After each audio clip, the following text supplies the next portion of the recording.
Mereka-mereka warga lokal, laki atau perempuan, lansia, bahkan anak-anak menjadi penghuni Brothers Home.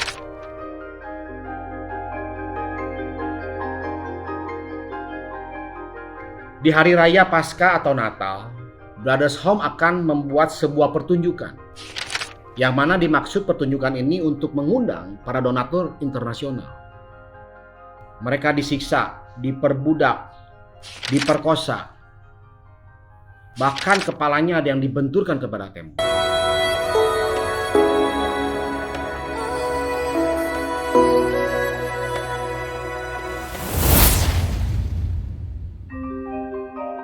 Halo Beders, kembali dengan Doni dari Bed Urban.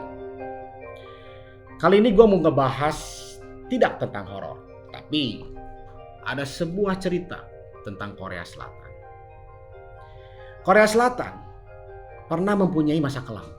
Pada tahun 1980-an pada masa pemerintahan Chon Doo-hwan, terjadi perbudakan massal secara besar-besaran.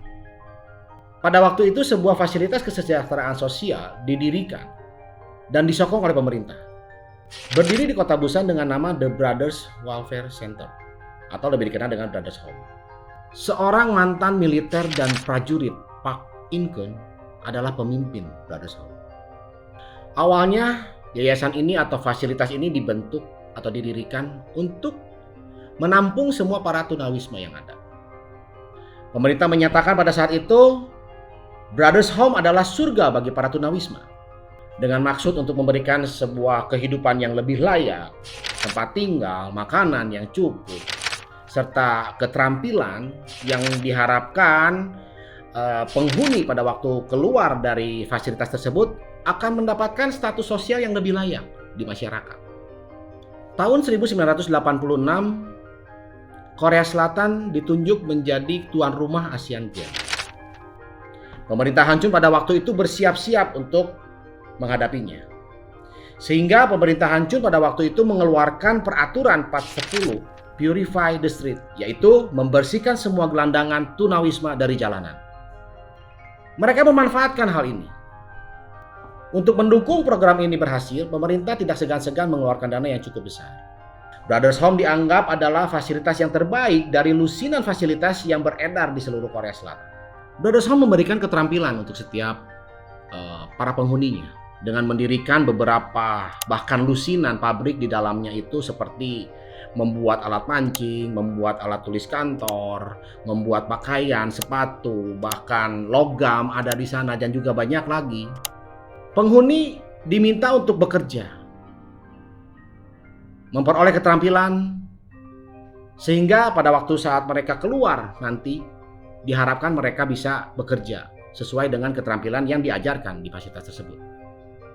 Di balik tembok fasilitas Brothers Home tersimpan keserakahan, korupsi, perbudakan, pelecehan seksual, bahkan pelanggaran HAM yang dilakukan secara terorganisir oleh para pengelola dan pimpinan setempat. Semakin banyak penghuni di dalam Brothers Home, maka semakin besar juga dana yang digelontorkan oleh pemerintah. Yang artinya mereka mengantongi dana keuntungan berlipat-lipat. Dana yang digelontorkan oleh pemerintah hasil dari pabrik-pabrik yang berada di dalam Brothers Home mendapatkan untung yang sangat besar masuk ke kantong mereka sendiri. Dari 3.500 penghuni Brothers Home, hanya 10% saja yang berasal atau betul-betul menjadi tunawisma. Selebihnya adalah mereka-mereka warga lokal, laki atau perempuan, lansia, bahkan anak-anak menjadi penghuni Brothers Home.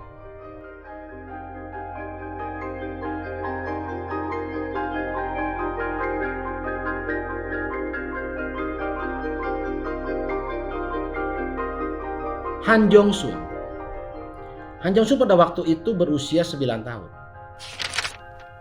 Saat dia bersama dengan kakak perempuan yang menunggu ayahnya kembali dari pasar, 3 orang polisi menyeret mereka masuk ke dalam truk yang sudah berisi puluhan orang. Truk itu akan membawa mereka ke Brothers Home. Choi Seung-woo. Choi Seung-woo berusia 14 tahun. Dia sedang berjalan menuju ke rumahnya. Ditangkap oleh seorang polisi dan dituduh mencuri sepotong roti yang sebenarnya roti tersebut adalah miliknya. Untuk mengukuhkan tuduhannya itu, sang polisi tidak segan-segan membakar testisnya dengan korek api. Akhirnya Seung-woo mengakui dan diseret ke dalam truk untuk dibawa ke polisi. Han Jung-bok. Hwang Jung-bok berusia 11 tahun ketika dia sedang mencari ibunya yang hilang di stasiun Busan. Setelah mencari sekitar 1 jam, dia tidak menemukan ibunya. Akhirnya dia memutuskan untuk meminta bantuan ke kantor polisi terdekat. Tetapi bukannya ditolong oleh polisi, tapi para polisi tersebut malah menyeretnya ke dalam truk dan membawanya ke Brothers Home. Pak Sun-hee. Sun-hee berusia 10 tahun. Dia sedang menunggu kakak laki-lakinya yang sekali lagi di stasiun Busan. Tidak lama kemudian, kakaknya belum datang, 2 petugas, yaitu petugas polisi, menarik dia ke bak dan membawa dia ke dalam truk untuk menuju ke Brothers Home. Yoon Seung-mo. Seung-mo berusia 15 tahun. Dia bekerja di sebuah restoran masakan Cina di Seoul. Di dalam perjalanan pulangnya menuju ke Busan, perjalanan itu berubah menjadi mimpi buruk untuknya. Pada saat itu dia membawa sejumlah uang tabungan hasil dari bekerjanya. Tetapi nahasnya dia dihampiri oleh polisi dan dituduh bahwa uang itu adalah uang hasil pencurian. Akhirnya kembali, dia dibawa masuk ke dalam truk untuk menuju Brothers Home.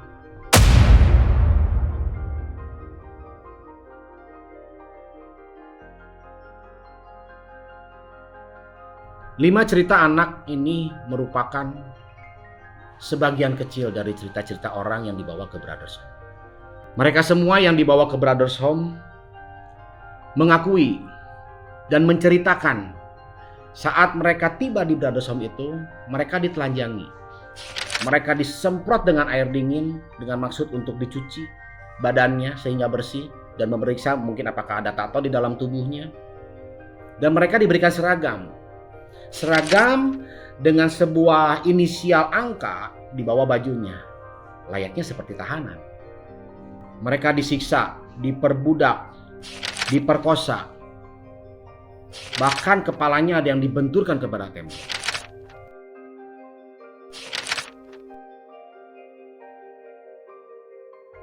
Kerusakan fisik dan mental mereka alami. Para tahanan ini diceritakan jika mereka membangkang, mereka akan disiksa dan dipukul. Mereka akan dipukul dengan tidak segan-segan, dengan tidak berperasaan sama sekali.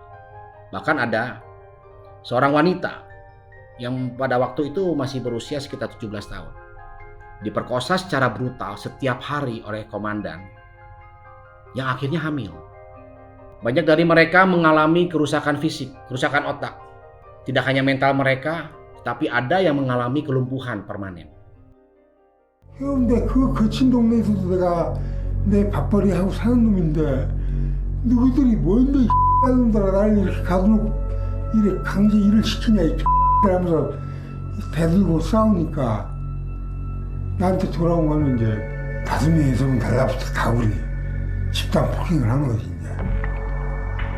Beaten so badly, he was unconscious for a week and left with permanent paralysis.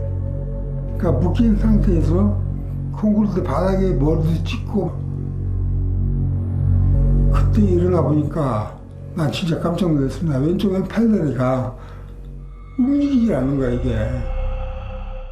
Penganiayaan tersebut sudah menjadi makanan mereka setiap harinya. Secara resmi dikabarkan bahwa ada sekitar 551 orang yang meninggal, tapi gue percaya lebih dari itu. Salah satu dari mereka berkata, jika ada neraka di dunia ini, Brothers Home adalah tempatnya. Rumah ibadah dibangun di dalam area Brothers Home. Setiap pagi pukul 5.30 mereka akan bangun untuk melakukan ritual keagamaan. Di hari raya Paskah atau Natal, Brothers Home akan membuat sebuah pertunjukan. Yang mana dimaksud pertunjukan ini untuk mengundang para donatur internasional. Pertunjukan itu dibuat tidak lain dengan maksud untuk menggalang dana. Atau ditawarkan juga adopsi orang tua asuh. Yang mana mereka akan menggelontorkan sejumlah uang, tetapi tidak membawa anak-anaknya. Karena anak-anaknya tetap di dalam penampungan Brothers Home, tapi uang dikeluarkan secara orang tua asuh. Namun yang ngerinya adalah dana untuk anak-anak ini malah masuk ke kantong mereka sendiri. Penggalangan dana yang dimaksud untuk mungkin pembangunan Brothers Home ini juga masuk ke kantong mereka sendiri. Rumah ibadah, pertunjukan, kebaktian, apapun ritual keagamaan mereka gunakan hanya untuk menutupi keperluan mereka saja. Jadi bisa gue simpulin, rumah ibadah yang didirikan itu hanya cuma kedok belaka. Dengan mengambil keuntungan dari keringat para tahanan, mereka memperkaya diri sendiri. Masa depan tahanan sudah sirna. Cita-cita mereka juga sirna. Banyak dari mereka yang mengalami sakit hati, sakit mental, sakit kejiwaan, bahkan memutuskan untuk bunuh diri. Ketidakberartian hidup, ketidakberartian masa depan yang mereka rasakan membuat mereka melakukan hal itu. Trauma di dalam kesendirian, tidak tahu tujuan hidup, kehilangan keluarga, itu mereka dapatkan. Gelandangan, psikopat, orang yang tidak berguna, sampah masyarakat, itu adalah stigma yang menempel dan melekat pada diri mereka. Stigma itu terus menguntit kehidupan mereka. Akhirnya dengan cap seperti itu mereka jadi terisolasi. Mereka terputus dari masyarakat, tidak mempunyai status sosial.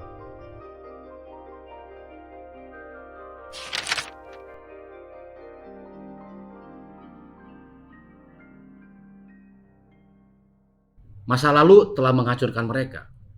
Masa depan mereka tidak bisa hadapi. Di tahun 1986, akhirnya kasus ini mencuat. Seorang jaksa bernama Kim Jong-un akhirnya melakukan pemeriksaan mendadak ke Brothers Home. Ditemukan di dalam berangkasnya terdapat sejumlah nilai uang 5,5 juta dolar. Kalau dirupiahkan sekitar 79 miliar. Januari 1987, Park In-keun akhirnya ditangkap. Dia didakwa atas penggelapan uang dan perbudakan ilegal. Tapi anehnya, Park In-keun dibebaskan dari tuduhan. Dan dia tidak pernah dimintai pertanggungjawaban atas pelanggaran HAM yang terjadi di Brothers Home. Kejadian ini membuat para advokat dari HAM melakukan penelusuran lebih dalam, penyelidikan lebih dalam, dan ditemui hasil bahwa ada petinggi pemerintahan Chun pada waktu itu yang membackup. Bagaimana menurut kalian? Silahkan komen di bawah. Ciao.